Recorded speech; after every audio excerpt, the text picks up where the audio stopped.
Ugh. I could have swore this corn looked good like 5 days ago. And it did look good. But just as your sweet, adorable, cute little baby turns into a menace as soon as they turn 3 years old, this corn does the same thing. These plants are now testing boundaries. They're trying to see what they can and cannot get away with. They might even be trying to manipulate you into picking them up and carrying them around more. But it's all a part of growing up, and it's a stage that we refer to in our world as ugly duckling corn. When these plants first start growing, they're living off of the radical root, the seminal root, and part of those seed reserves to give it the nourishment that it needs. Now, that's a pretty small root system. However, it's a pretty small plant and it doesn't need a whole lot.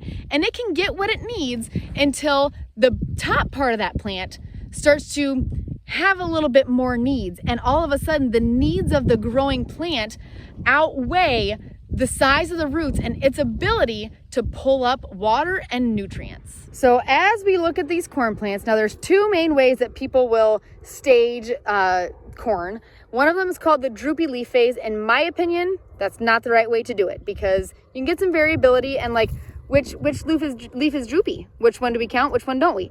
If we want to be physiologically accurate, we count leaf collars. Now, people say when you do the droopy leaf way, you don't count this first leaf, but when you do the collar method, which is the right method, you do count this first leaf because it does have a collar. So we're going to count collars. We're going to go 1, 2, 3, 4, and then we do have, you see that line right there, right? We do have that fifth collar. So we are just at V5 corn. Now, we're just getting to V5 corn. That V4 to V6 is going to be kind of your ugly duckling phase because we are weaning off of what was the seed here, right? And these roots right down here, we're weaning off of that and we're getting these roots. Now, something else to think about is how does the weather play into this? Because now, granted that some of these roots are broken off, right? But think about how big this plant is right now. And this is the root system that I have. And most of the volume of my roots is sitting in the top 3 inches of soil. Now let's think about the type of weather that we've had.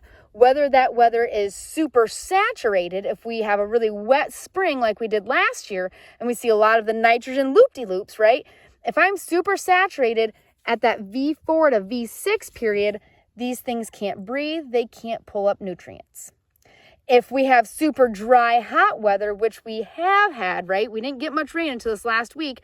All of a sudden, we also can't suck up a whole lot of water and nutrients because the majority of this root mass is sitting in dry soil. So all of a sudden, we have a lot of plants that have an increased demand for water and nutrients and a root system that's not quite mature enough to supply that. That's how you get ugly duckling syndrome.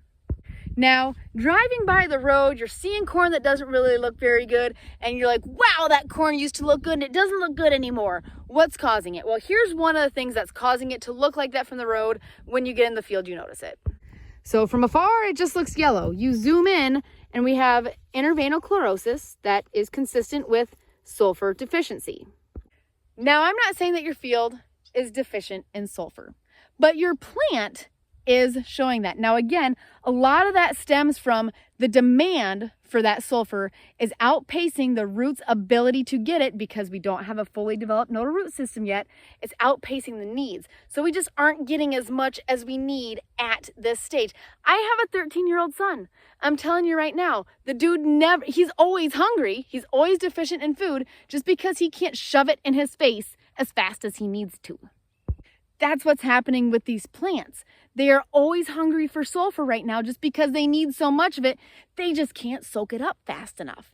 The other thing that's going on is unless you're putting sulfur on close to that plant, say as a thiazole next to the row with your planter, there's a really good chance that your soil just isn't capable of supplying it right now.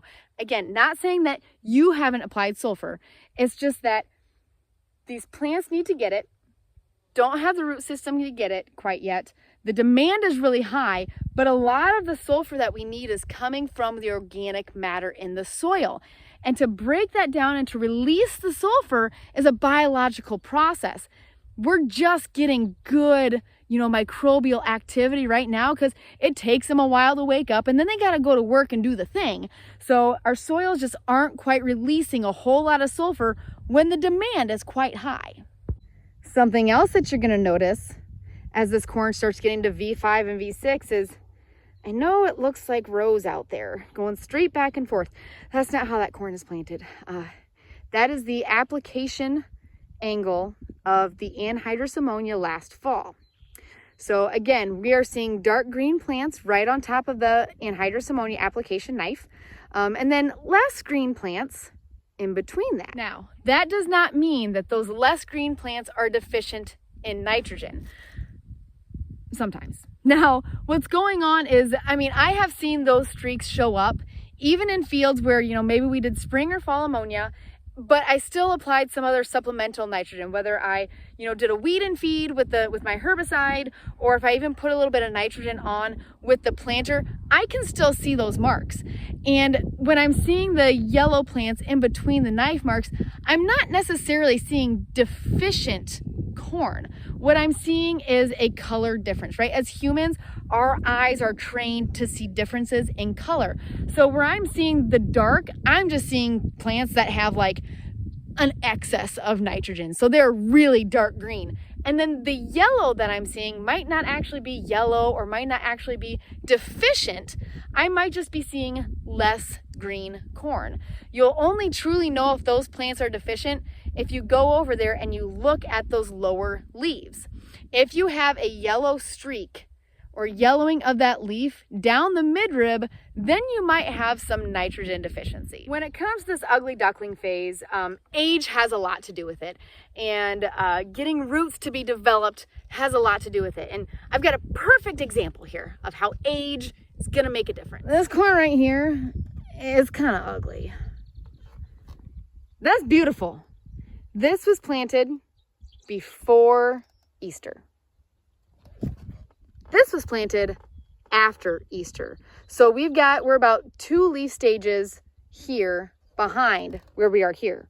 So if corn right now is putting on another leaf every 3 to 5 days, depending on temperature, in about a week and a half, this hopefully is going to look like that.